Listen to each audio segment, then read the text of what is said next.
What's up YouTube, Crafting Cars here, happy Tuesday. Now in today's video, I got some real big updates to share with you guys, and I'm also going to be tooling around with this B16 a little bit. I want to focus on getting this crankcase ventilation system installed, and I'm going to show you why I'm doing that as well. And yeah, so stay tuned, grab some popcorn, let's get right into it. So my first big update, I just finished the last section of my epoxy floor. As you can see, very shiny, very new. Very pretty, very blue. It's very durable. I'll be making a video about it coming soon, but for now, let's get on to update number 2. I got my Civic pulled in the garage, so I had it towed from my old buddy's house to my new townhome. I still have to do a tour of this place, but this is gonna make it super easy to start working on it whenever I want. You know, who needs to sleep when you can stay up and work on your Civic? So that's super exciting. I got a lot of cool parts coming, and I got a lot of parts that already showed up. A huge kit from Chase Bays for all my power steering lines and everything I wanted to get done before dropping the motor in.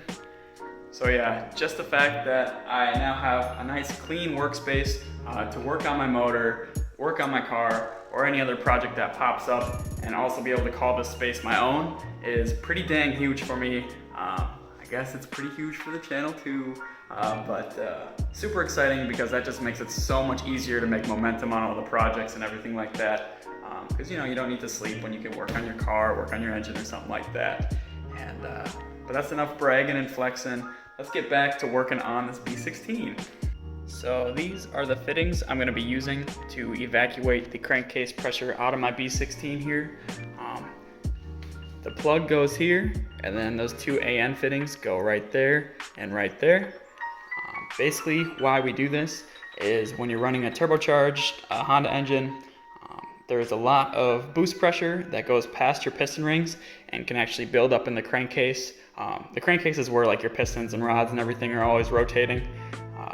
You want to get that pressure out of here safely, because otherwise it's going to find its own way out. And usually that'll be like your front main seal, your rear main seal, and or like a bunch of other oil seals, maybe your oil filter even, or your dipstick will pop out. It'll try to get rid of that pressure. So basically this way it's a safe way to relieve that pressure.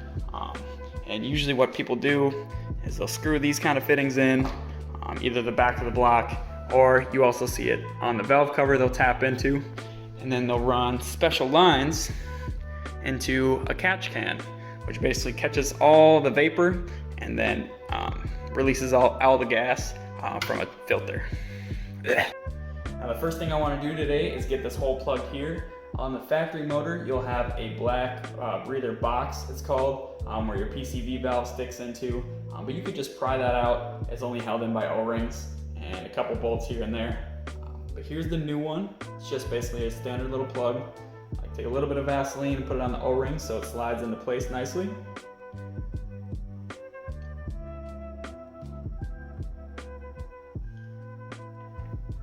See if we can push it in. If not, you could always grab a hammer. Ah, look at that. So we're 1/3 of the way done. Now the next thing I want to do is take these plugs out here. Now these are screwed in, they're not press fit. In order to get them out, it takes quite a bit of force. So you're going to want a 14mm hex socket as well as a breaker bar. Or if you're really strong, you can just use a ratchet. Try not to use power tools on this.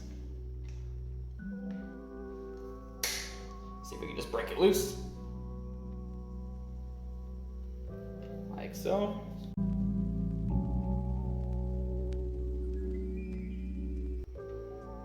There's one.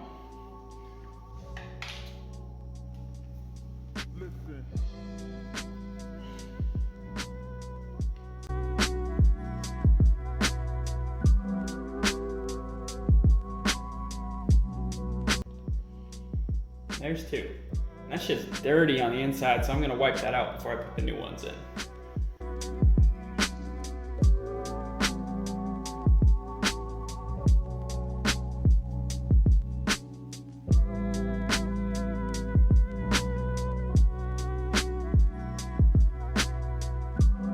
Now what's cool about these replacement fittings is that they come with brand new copper little squish washers here.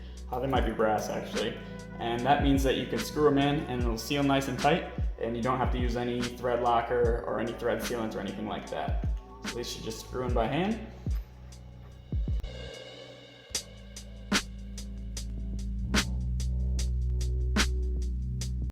and you can grab a wrench and tighten them up.